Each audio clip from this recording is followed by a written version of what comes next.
want to tell this story to warn others. I, an 18-year-old female, live in Maryland, United States. I worked at a very popular burger restaurant.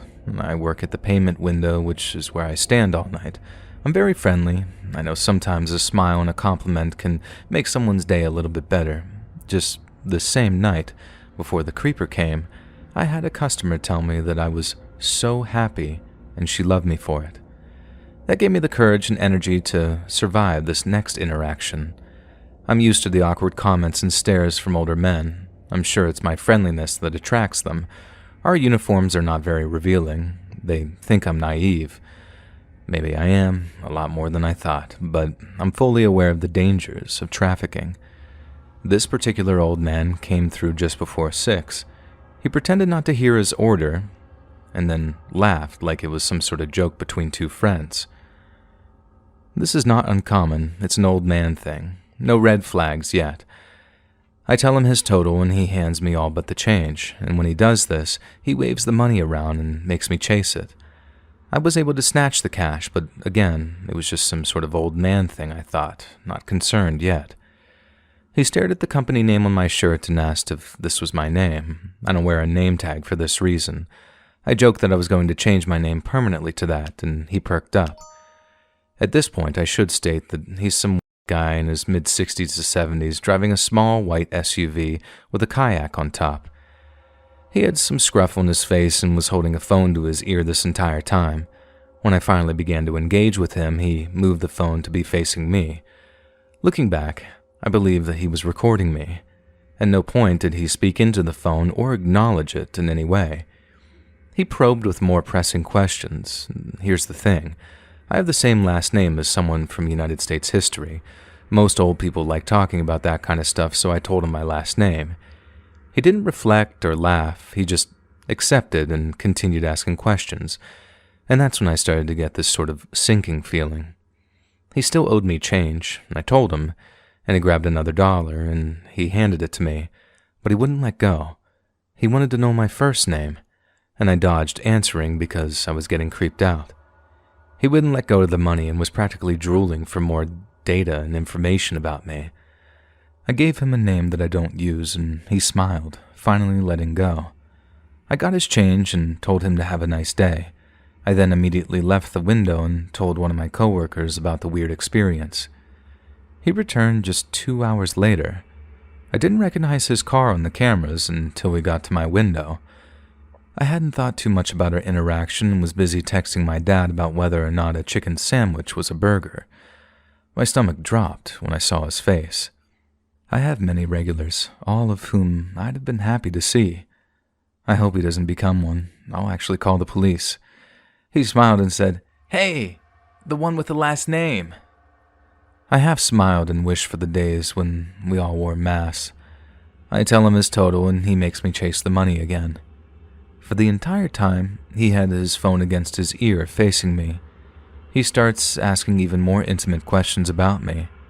I lie or dodge them best I can, giving him 0 correct answers, wanting our interaction to be as short as possible. Some of the questions he asked me: how often do you work? What time do you leave? How old are you? And for that one, I knew that he wouldn't leave without a number, and I had a nasty feeling the younger wouldn't be the better, so I said, probably 20s. And he joked about me being legal. I made a face and tried to get his changes even faster. He asked if I had a boyfriend. I was getting more and more nervous, so my answers started getting more sarcastic. I told him boys were trouble. He specifically talked about himself and said that he'd treat me right.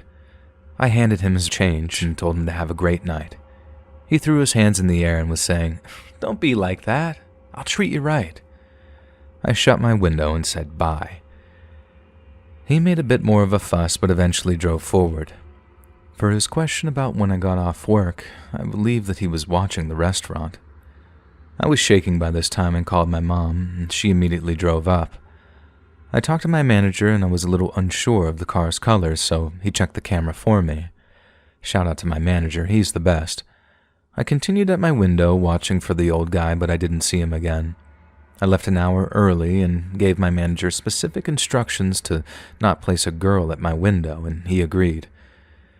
These interactions are unfortunately what cause formerly happy and cheerful service workers to become sour and quiet. I think I'll be taking a couple of days off. I'd already had another job lined up, and I'm excited to start there instead.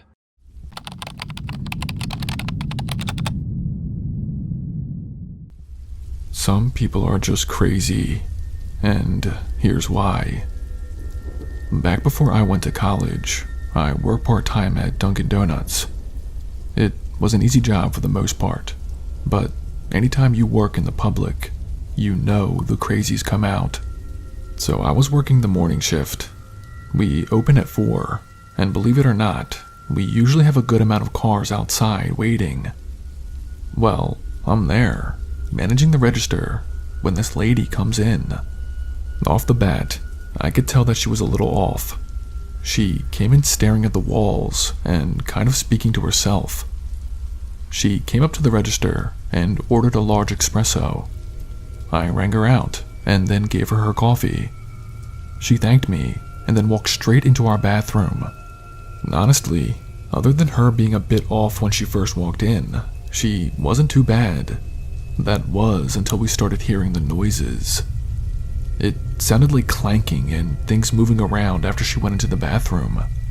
I wanted to go in and check on the noise, but we started getting more customers and I got too busy to. Literally a half hour goes by, and I had almost forgotten that she even went in there, when she suddenly bolts out of the bathroom and straight through the front doors. I go into the bathroom to see what she was doing, and I absolutely couldn't believe what I found. This lady had completely disassembled one of our toilets, like it was unbolted from the ground and taken apart. I was so confused why the customer did this. That's when we had to get a plumber to come out and fix it, and you won't believe what they found.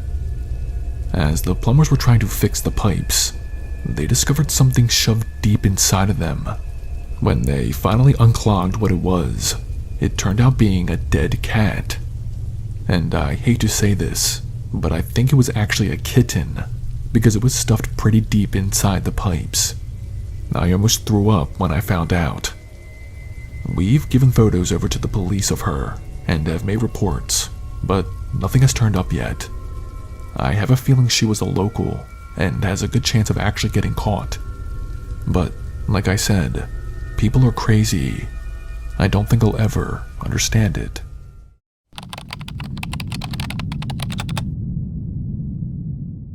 So, this lady and her daughter walk into my Dunkin' Donuts. They both order their drinks, and then head over to one of the tables to sit down and drink it. It's starting to pick up inside, and we're taking more and more orders, when the mom comes up to me at my side of the counter, butting in front of everyone, and asks me a question. She cuts me off as I'm talking to one of the customers, and says, "My daughter spilled her drink on her new shoes. We demand a refund." I was so pissed off at her for cutting me off that I almost lost my temper with her right then and there. I told her that we can make her a new cup of coffee for her daughter, when the lady cut me off again.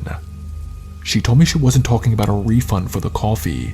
She demanded a refund for the shoes. She started going off on how it was my fault that her daughter's shoes are now coffee stained. I couldn't believe this woman. She demanded to see my manager, and after he heard both sides of it, my manager had to inform her that we would replace the cost of the drink, but not the shoes. The lady grabbed her daughter by the hand and then screamed at the whole Dunkin' Donuts that we are a bunch of thieves and crooks. And believe me, I wish the story ended there. Well, a few hours go by after that incident, and it was time for me to go take my lunch. I was gonna head home real quick, heat up some pasta, and then head back to work. But as I walked to my car, which was in the back part of the parking lot, I stopped dead in my tracks. I could see, even from my distance, that my front car windows had been smashed in. I sprinted over and saw there was a note attached to one of the bricks that was smashed into my window. The note said, "You won't pay my daughter's shoes, then I'm not paying for your windows." I literally wanted to cry. I showed my manager, and everyone came out to see the damage. I had to call the police and make a report. I had to do that, and I'm out $700 for a new window. And the cops haven't even caught her yet, so she's still out there. I've had my fair share of crazies at Dunkin' Donuts, but she takes the top spot.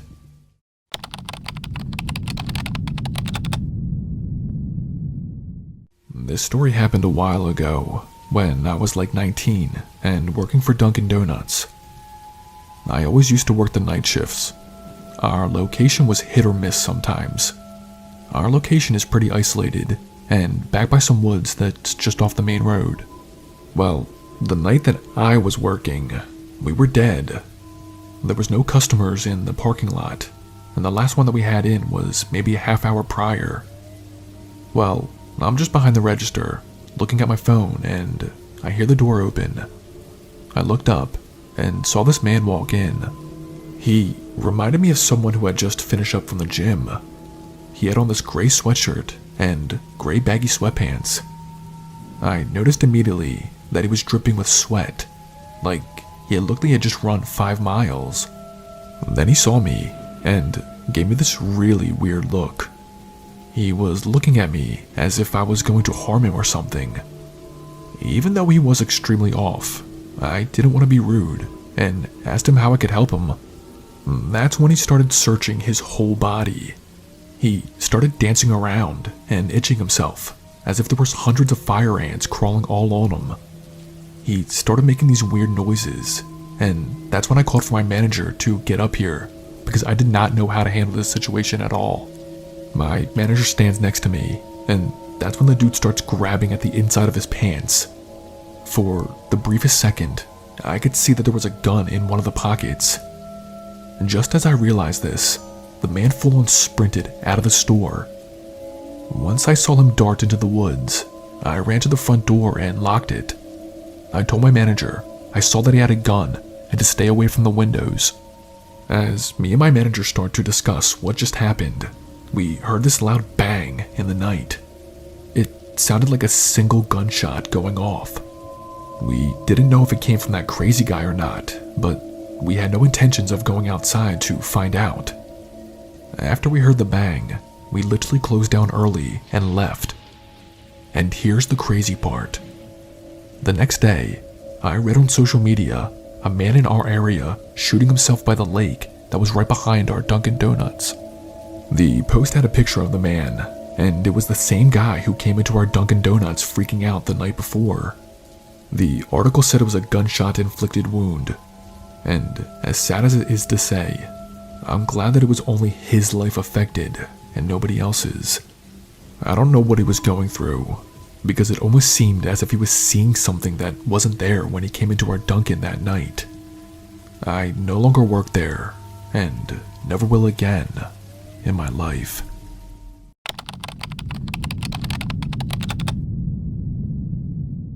At the height of the pandemic, my main source of income was DoorDash. I was let go from my sales job as profits plummeted, and there was a massive layoff.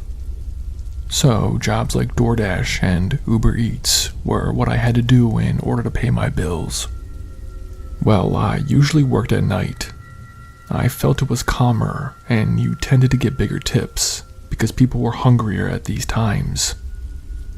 I picked up an order from this Italian restaurant, and based on the order size, it must have been for a large party of some sort. And mind you, this was about 10 p.m. at night on a Saturday. When I had finally arrived at the address that was on the order, I noticed I was delivering to this big mansion that was in the hills of our city. It honestly was very isolated, but whoever owned it had to easily be a multi-millionaire. Anyway, I get out of my car with the bags of food and head to the front door. Before I even take one step, I could hear music blasting from inside. In the windows, I could see people and strobe lights all moving around. My guess was right. It was definitely some kind of party. I walked up to the massive front door and knocked on it. The music was so loud that I didn't think they could hear me, so I knocked even harder. But no one came, and the door remained closed. About to just leave the food at the front door, I got a text from the customer saying, "Go around back, use the basement door." Pissed the hell off that they couldn't just open the front door, I dutifully followed the instructions and headed to the back. Mind you, it was very dark outside, and the clouds were covering the moon. I had to pretty much use my cell phone flashlight as guidance so I could actually see where I was going. Well, I get to the back, and it is much quieter here, and much darker. There were no lights on or party music. I saw a door slightly opened that I figured was the basement door, but I wasn't too sure. I took a step closer when I suddenly heard this whispering voice calling my name. It didn't come from the house or from the slightly open door. I turned around and saw this thick forest of trees nearby. I remember thinking if I wasn't crazy, someone had just whispered my name from the darkness of those trees. Very uneasy at this point, and praying to God that I was just hearing things in my head, I pulled out my phone and called the customer to let them know that I'm in the back. And that's when I heard this cell phone ringing, coming from the trees surrounding the house. Terrified, I heard the click on the other end of the phone as someone picked up. Just when I thought it couldn't get any worse, the voice that picked up whispered my name like I had heard just a minute ago. I literally said fuck this and left the food by the back door. I sprinted away from the dark trees and back to the front of the house where I parked. Now get this. I decided to look one last time in the windows and all the people partying. As I did so, I noticed that what I thought were people dancing in the windows were actually just cardboard cutouts. There were like 30 of them. And it was the weirdest and creepiest thing that's ever happened to me. I got into my car and just peeled out. I put that specific address on a block so that I never have to deliver there again. I even reported the address to DoorDash. I now have a new job, one that doesn't require me to deliver large amounts of food to a psycho who lives in a mansion. And to all my fellow DoorDashers out there, please be safe.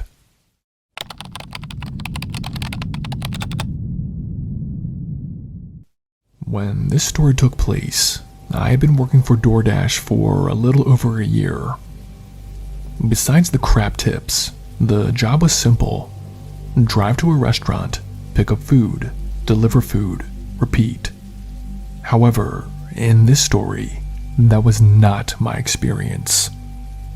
I had received an order from this high-end restaurant we have in town. It was very popular, and I always had pickups there. Well, this address that I was supposed to be delivering to was on 13 Elm Street. Right there, I should have known that this was going to be a bad delivery, but I wasn't as superstitious as I am now. This pickup was at 11 at night. A bit late, but not unusual. I picked up the order and then followed my GPS to 13 Elm Street.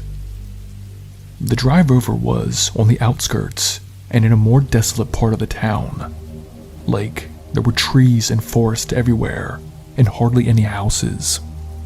But after a 20-minute drive, the GPS said I had finally arrived. The house at number 13 Elm Street was this run-down, neglected property. There were boards covering the windows and weeds clinging to the sides of the house. The house looked creepy as shit under the glow of the moon, and I remember feeling like I was actually in a horror movie. I double-checked the address and confirmed that this was indeed the place. I parked my car in the gravel driveway and was telling myself that maybe the owners were doing renovations, and that's why the house looked this way. As I was reassuring myself, I pulled out my phone and started calling the customer to let them know that I was here with their order. But when I called, it went straight to voicemail. I'll be honest, This unsettled me a bit, but I was committed to the job and made my way up to the front door. I knocked, faintly at first, but then louder. There was no response. DoorDash's protocol at this point is to leave the food at the door and then take a picture. Just as I was about to take the picture, the door creaked open, revealing the darkness inside. And I mean darkness. I couldn't see anything and was praying to God it was the wind that accidentally blew it open. I was about to turn away when I heard this low, raspy voice coming from the darkness saying, "Bring it inside." I looked up, and in the faintest part of the darkness that I could see, I saw this woman. But not a normal woman. She looked at least 100 years old, had these ice blue eyes, and was wearing what looked like a bedsheet of some sort. I seriously thought my eyes were playing a trick on me.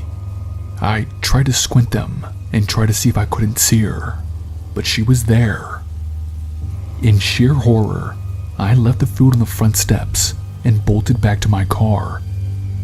I drove off so fast into the night, with the old rundown house growing smaller in my rear view. The next day, out of pure curiosity, I googled the 13 Elm Street in my town. To my horror, I found out that property had been vacant for over 5 years. The last person to live in it was a woman by the name of Shirley Vaughn, who had died in that house at the age of 98. I ended up reporting this incident to DoorDash. They'd promised to investigate, but I haven't heard anything back from them. I have my theories, but I truly believe that I saw Shirley's ghost that night. Call me crazy, but it's what I believe. And if it wasn't a ghost, then I'm not sure what I saw. But one thing is for sure, I do not DoorDash at nights anymore.